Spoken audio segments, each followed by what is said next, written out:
See, if you have to square any two-digit number, then we use this particular technique. This is technique number 7, wherein suppose I have to square 43, right? What I should do is I have to draw 3 blocks.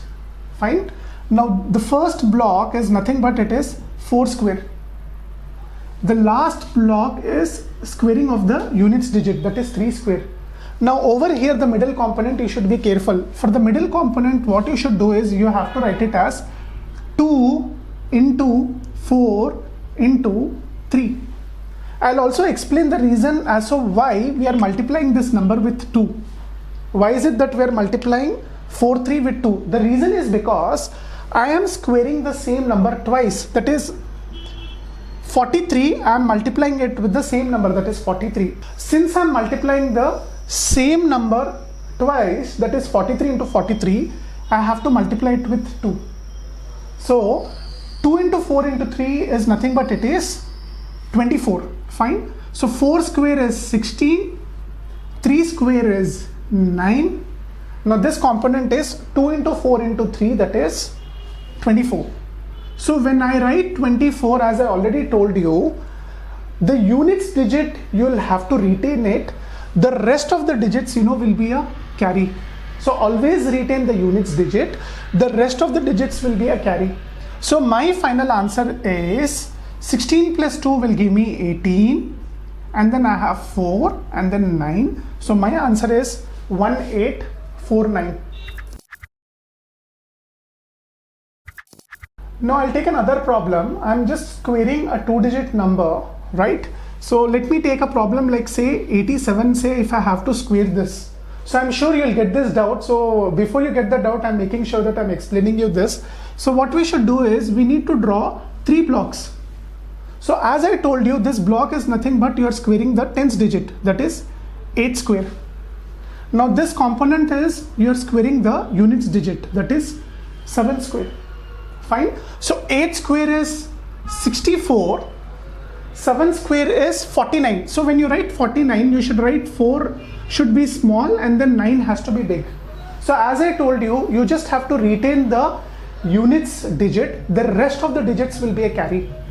Now for this part, as I've already explained you, since I'm squaring the same number twice, that is I'm multiplying 87 with 87. Since I'm squaring the same number twice, so what I should do is when I write it over here, I have to write it as 2 into 8 into 7. So it is 2 into 8 into 7. Okay. So I know that 7 it's 49. So easy way I'm telling you how you can multiply. So 7 8 it is 56. 56 into 2 will give you 112. So when you write 112 over here, please note, as I already told you, you just have to retain the units digit. The rest of the digits will be a carry. So 11 I wrote it down small because 11 will be a carry. Fine. Now finally, when you are trying to write down the answer, you have to be careful. You have to start from the units digit. Fine. So 9 I retain and 4 will be a carry. Clear? So when you are carrying forward that 4, you please consider this as a whole number. Please consider this as 112. So 112 plus 4 will give you 116. Okay, 116. So what you should do is please retain 6 and 11 will be a carry. So 64 plus 11 will give you 75. So your answer is 7569. So 87 square is 7569. So it's very easy.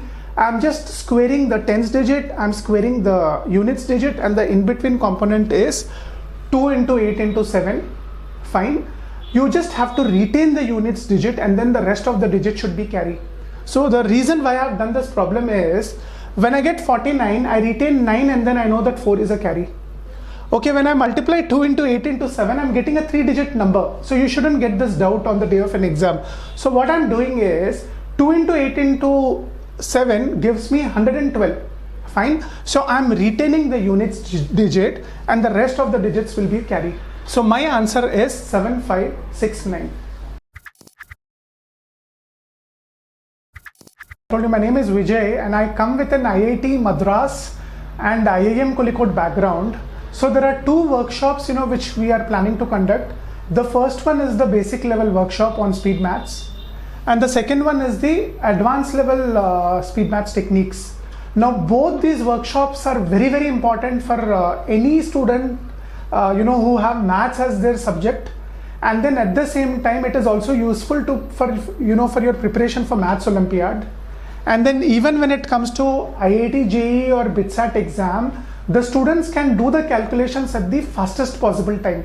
So please remember that most of the competitive exams are a test of speed and then accuracy. And speed maths helps you because you can do any complex calculations at the fastest possible time. And other than these four exams, if you look at any competitive exams, even if you look at the groups level, if you look at the what is called the IAS and then the IPS level exams, where you have maths, to any competitive exams, even say if you consider GMAT, these techniques are very, very effective and it is useful. So please contact the following numbers, and we are coming out with a workshop in April. There are two workshops which we are planning. So one workshop will be in English and the other workshop will be in Telugu. Both these workshops the focus is on the basic level workshop, and the workshop will be a one-day workshop which starts at 9 a.m. in the morning and it is till 6 p.m. in the evening, and we'll be conducting it in a star hotel. So it would include materials. We will also be giving you a certificate from our side. There will be a tea and a coffee break in the morning with cookies, and then followed by lunch, and again in the evening there will be a break with tea and coffee followed by cookies. So looking forward to meet you all soon. Thank you.